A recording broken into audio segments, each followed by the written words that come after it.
Thank you.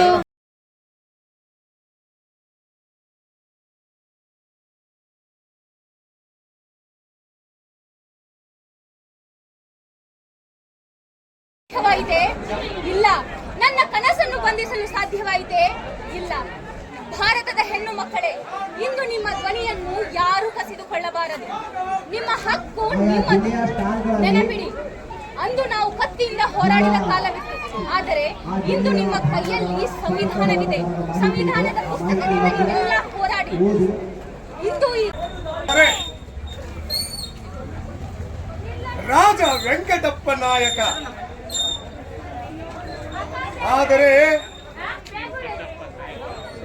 ಬೇರೆಯವರ ಹಸ್ತಕ್ಷೇಪ ನನ್ನ ರಾಜ್ಯದಲ್ಲಿ ಆದರೆ ನನಗೆ ಸಹಿಸಲಾಗುತ್ತಿರಲಿಲ್ಲ.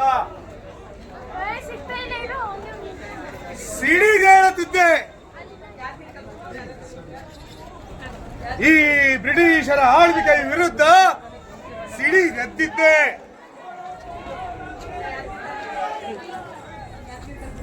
ಸೈನ್ಯವನ್ನು ಸಂಘಟಿಸಿದೆ.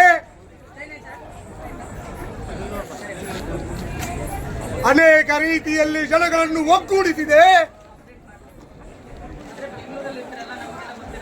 ಬ್ರಿಟಿಷರದ್ದು ಇದನ್ನು ಅರಿತು ಅವರು ಕೂಡ ನನ್ನ ವಿರುದ್ಧ ಯುದ್ಧವನ್ನು ಹೂಡಿದರು. ನಾನು ಮೋಸ ಹೋದೆ. ನನ್ನನ್ನು ಬಂಧಿಸಿದರು. ನನ್ನ ಕೋಟೆ ಅವರ ವಶವಾಯಿತು.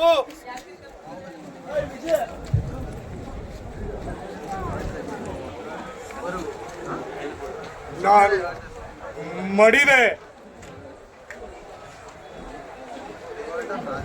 ನಾನು ಮರೆಯಾದರು. ನಾನು ಇಲ್ಲವಾದಿದ್ದರೂ ನನ್ನ ಯೋಚನೆ ಈಗಲೂ ಜೀವಂತವಿದೆ. ಈಗಲೂ ನಿಮ್ಮಲ್ಲಿ ಜೀವಂತವಿದೆ.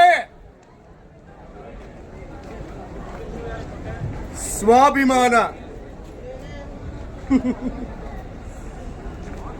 ಸ್ವಾಭಿಮಾನವನ್ನು ಯಾರಾದರೂ ಖರೀದಿಸಲು ಸಾಧ್ಯವೇ? ಇಂದು ನಿಮ್ಮೆಲ್ಲರಿಗೂ ಸ್ವತಂತ್ರ ಸಿಕ್ಕಿದೆ.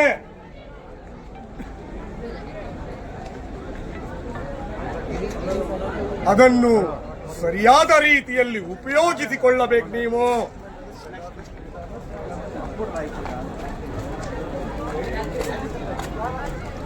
ಸಂವಿಧಾನವು ಕೂಡ ಅದನ್ನೇ ಹೇಳುತ್ತದೆ. ನಿಮ್ಮ ಸ್ವತಂತ್ರವು ಬೇರೆಯವರ ಸ್ವತಂತ್ರವನ್ನು ಸಮನಾಗಿ ಕಾಣಿ.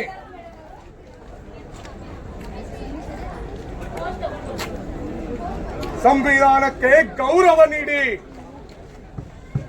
ಸಂವಿಧಾನವನ್ನು ಓದಿ.